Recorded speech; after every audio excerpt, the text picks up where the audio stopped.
here. I'm a big fan. Loving your album, man. Thank you. What do you think about this motion? I think I wanted to give a short answer, but I can't because it's too complicated a question. I think that when we talk about race, we tend to focus on individual acts of prejudice, which is why UKIP often come up, because they'll overtly say stuff that we find offensive. But unfortunately, the issue of race, if we understand it, is a lot more insidious. And it takes a lot more of a historical view to understand the difference between individual bias and structural racism and privilege. And the idea of Great Britain was intimately tied to the fact that Britain's invaded almost every country on the earth, literally. No, literally, there's a map, you can Google it. And so the idea of our greatness was intimately tied to this idea of empire, which was intimately tied to what Rudyard Kipling calls the white man's burden, to go and civilize all these stupid brown folks that have been writing and having civilizations for thousands of years. But let's forget all of that. And so if we fast forward to today, when we talk about structural racism in Britain, do we have the same institutional disparities in rates of imprisonment that they have in America? Yes, absolutely we do. Do we have the same disparities in terms of who's dying in police custody? Yes, indeed we do. In 2011, we were told we loved Libyans so much we wanted to bomb democracy into them.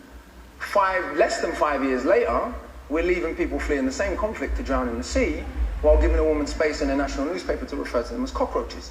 And when you refer to humans as cockroaches, that is a mandate for murder. Let's be clear about that. The moment human beings become non-human, that is a mandate for murder, and there's a long historical parallel of that.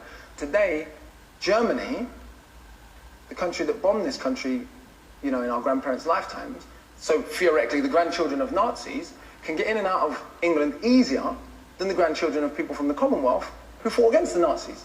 And where do they come from? When we talk about immigrants, do we mean people from Australia and New Zealand? Didn't Boris Johnson go to Australia and say, hey, we're culturally the same? Was he talking about the Aborigines when he said that? We call them expats. Right. White people have such a different way of classifying themselves that white immigrants are expats and non-white immigrants are immigrants. So when we say immigrants, if we go to border control, we can go there, Yarlswood, and we go and look at who's there. It's not a bunch of white people from New Zealand. So we have structural forms of privilege and bias that are much more insidious and much more difficult to overcome. The reaction to Africans and Asians coming here post-World War II, to rebuild the country after the Queen's German cousins bombed it, the reaction to them was one of general hatred.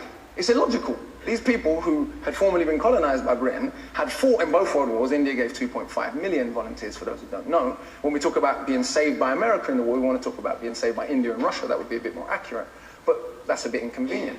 But the reaction to those people and their descendants has been one that is about structural bias and privilege. The greatest metaphor for this might be Canary Wharf and Tower Hamlets. Sure. If you look at that predominantly Bengali community that has to look at Canary Wharf every day, how many of those people work in Canary Wharf other than to clean toilets? I only got into that through grime. So the first thing, I'm listening to grime records and they're all rapping about E14. Yeah. And I'm going, where's that? And I'm like, Canary Wharf? Yeah, they're definitely not rapping about Canary Wharf. I suppose what I'm saying is not about saying that there's bias and bigotry everywhere in the world. The country my grandparents come from, it's pretty much generally accepted that they don't like gay people. But what's interesting, race even plays a role in that. In Jamaica, we have disgraceful homophobia. No one ever says it's because of Christian fundamentalism. Because even though it is justified in explicitly Christian fundamentalist terms, because only Muslims do bad stuff because of their religion. Because we know almost all the Muslims in the world are brown. Whereas when a German Wings pilot crashes and kills 150 people deliberately, or the man in Norway killed nearly 90 people, I was in Australia when that happened. This is how uniform the agreement is that white people will be portrayed differently. The Australian media referred to Andres Breivik as having terrorist-like tactics. Yeah. I mean, to think about it. Yeah. This guy killed almost 100 people, and he's just almost a terrorist. And he'd written a crazy thing about Muslims. No, it's very clear. I mean, he was a terrorist by any standard. The idea that white is right isn't just a European idea. It's an idea that has had insidious implications, because no matter what, the 700 people that were left to drown off the coast of the Mediterranean, were they white human beings, they wouldn't have been left to drown. And they certainly wouldn't be called cockroaches. Well,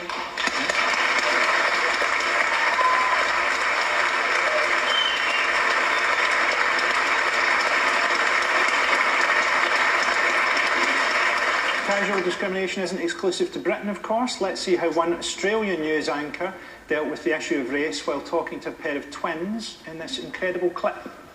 One of the sisters is obviously black, the other is white.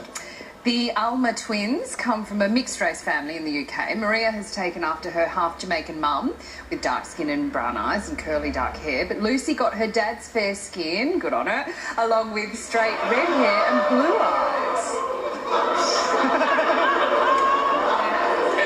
honest. What gets me about it is we have this whole talk during the election about the Australian point system. Let's be more like Australia. Australia is one of the most racist countries in the world. Yeah. And also they're putting forward the idea that black people don't belong in their country when all the white people get skin cancer. And the original people were black. I mean, they were treated as flora and fauna. Until 1967, they were legally classified as flora and fauna. Yeah. Plants and animals. Yeah. So, I mean, this is what we're supposed to aim at. And there's nowhere in the election campaign where I've seen that said. There's no one said Australia's not a good model. Well, this is who Boris Johnson says we're culturally similar to. So at least he's being honest about at least his section of British society. Okay, well, let's have a look.